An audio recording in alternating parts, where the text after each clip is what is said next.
What you see here around me right now, or don't see due to depth of field, is it's the ground floor of something that I'm starting. When I started this project 3 years ago, this building, I was at a different place in my life. I was doing it for a different purpose. A lot can change in 3 years. A lot can change in a month. A lot can change in a day. Just you get the phone call and everybody else is going about their lives and their life is the same and yours is suddenly completely different. And I mean, a lot of people can relate to that. But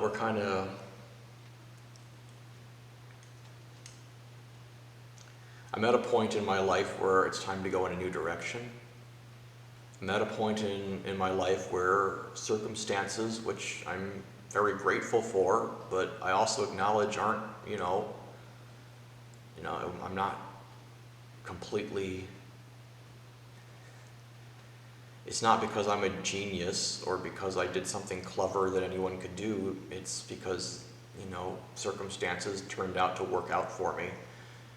I ended up getting out of a place that I lived where the real estate market was just exploding.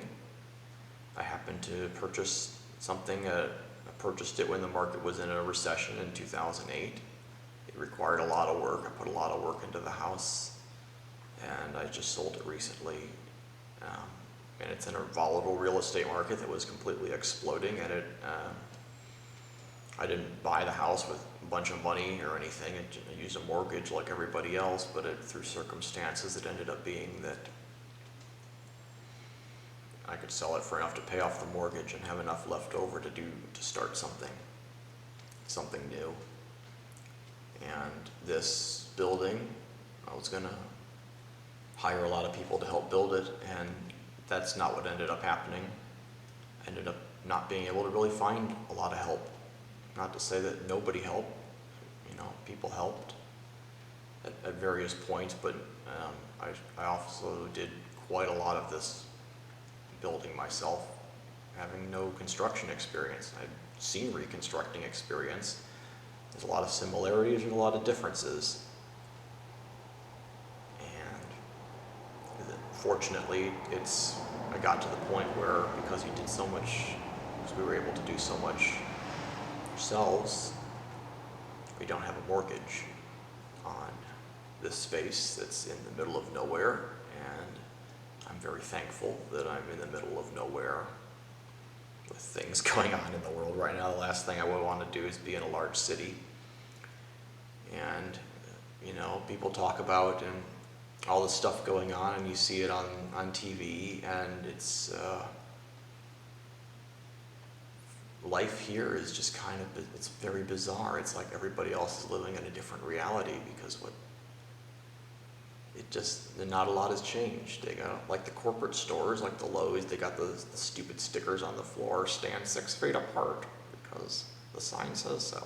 But there's like all the stuff, it isn't happening here. It's probably because you're in the back country, there's not a lot of people.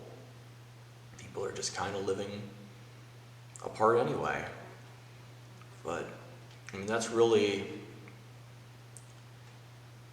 as an artist, you have to create art. One writes because one has to write. I forgot who said that, but it's true.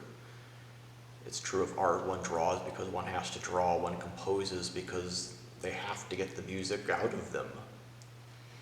And people have stories to tell, and they want to tell them. And the problem for artists is, the way that the world is structured is, if you want to be in art, there's just so much corporate exploitation of artists. First, you have to buy all of these tools from corporations, or now you have to rent them. You have to rent it from Adobe. You have to rent Maya. Like, you can't even just buy your tools anymore. And that's sad. And just because you buy the tools, you spend all the money renting tools or buying tools, and what does it get you? Nothing. It gets you nothing, because then you come along, there's these big corporations that are like, design our logo in a contest, and you do it in a contest, and you know, everybody does that, and they steal your ideas, and you get nothing for it.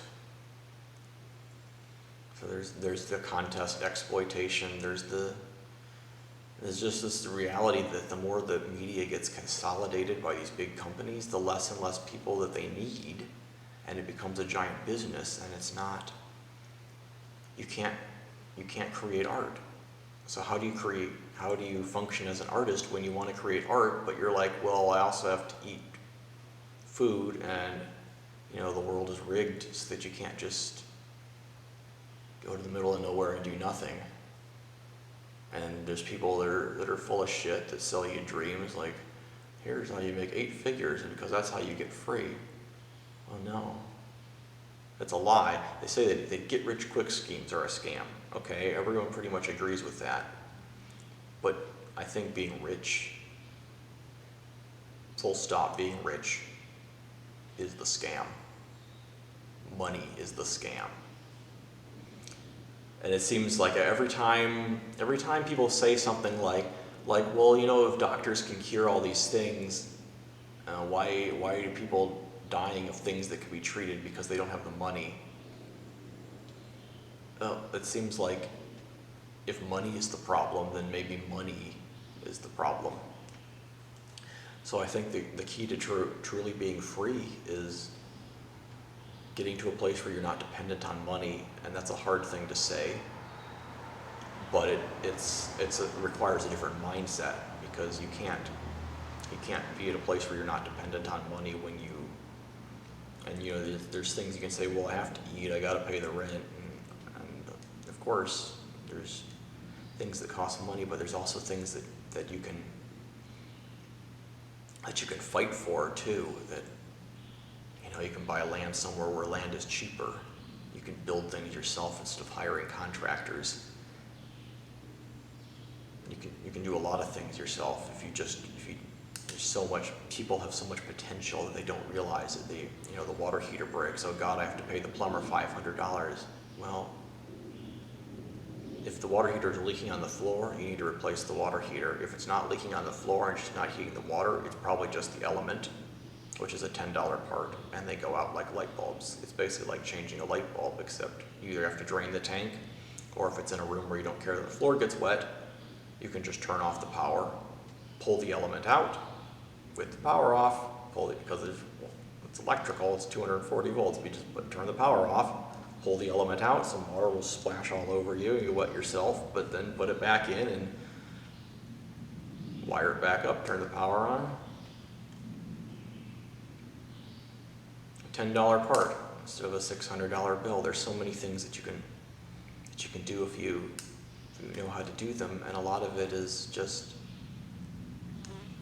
people don't realize that they have the potential. So I think the trap is they're like, well, now I have this bill, so now I have to work harder, I have to work overtime and keep working on these other things, and I can't hire them.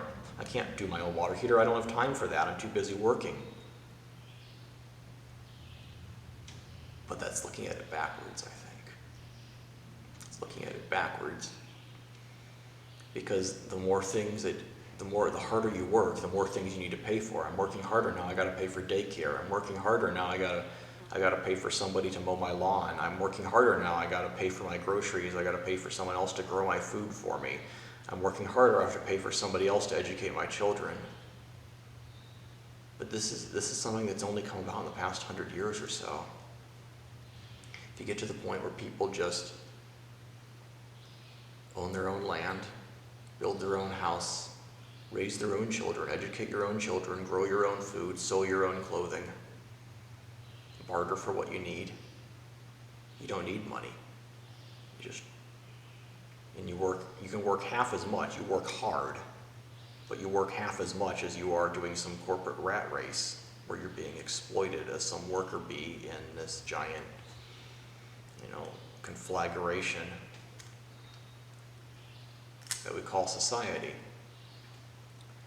And I think this is a good opportunity with everything going on to take a minute for everyone to just reflect and say, is this the world even going in the right direction? Or is our quality of life even improving if it's all about pursuit of some meaningless digits in a computer? Is that, I mean, it's fun to play Skyrim and run around and collect loot, but at the end of the day, you're like, well, my character has like 5,000 axes and I'm only using one weapon. What do I need 5,000 axes for?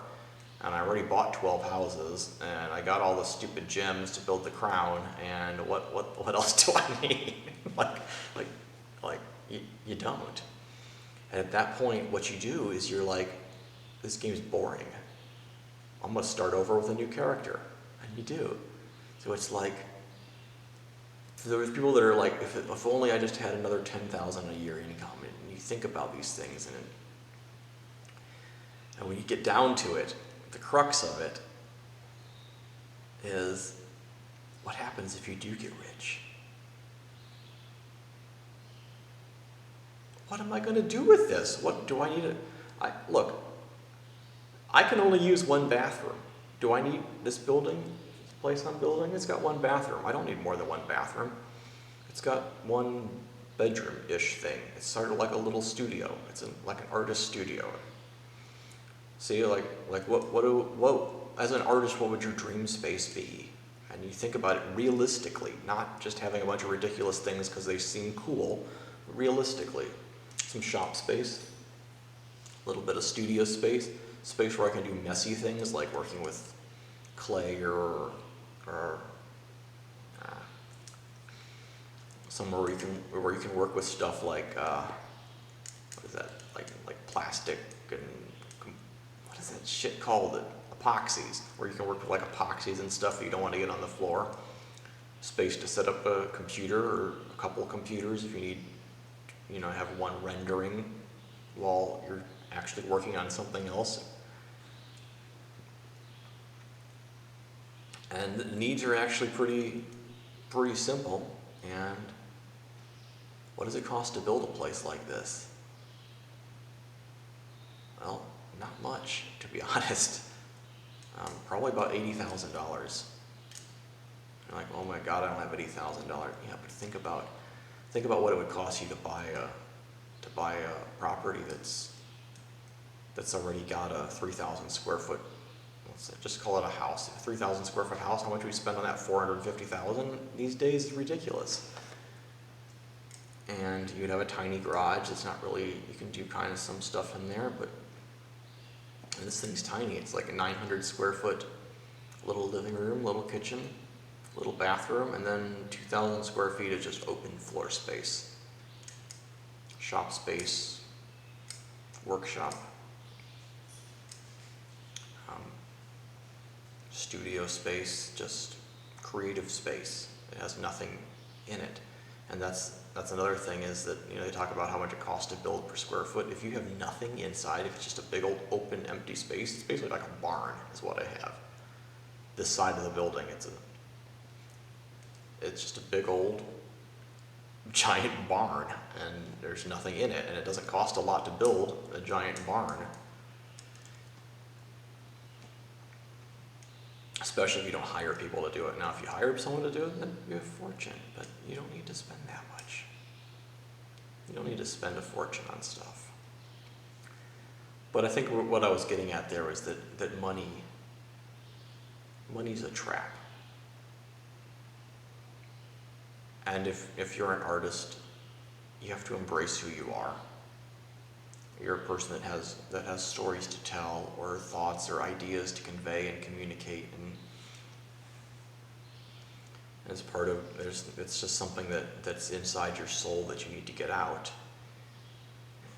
And in order to be able to do that, to really be able to thrive as an artist, you need to be able to just detach yourself from the world, so that you're not spending all this time pursuing money, and instead you're working on working on your craft. And I think that's the other thing, is when it comes to art, if you're spending your time trying to make something that is commercially viable and you're worried about that, then you're still a slave to money. You can't make art and entertainment product at the same time. entertainment product is for making money, and usually for a corporation that's exploiting you. And art is about saying something that needs to be said, even if it's not popular, even if nobody wants to pay for it. It's something that you just have to do. It's a form of expression. It's a gift that not a lot of, a lot of people have the talent they want to, but you can't train certain things. You have to have an aptitude for it, and if you have the gift for art, one of the disciplines or several of them, then you're very blessed to have that, and you should be using it to actually create something. And the first step, I think, in being able to really do a lot of that is to free yourself from the world's expectations about what art is, about what its purpose is in making money, to understanding that it's not about finances. It's about expressing something that needs to be said.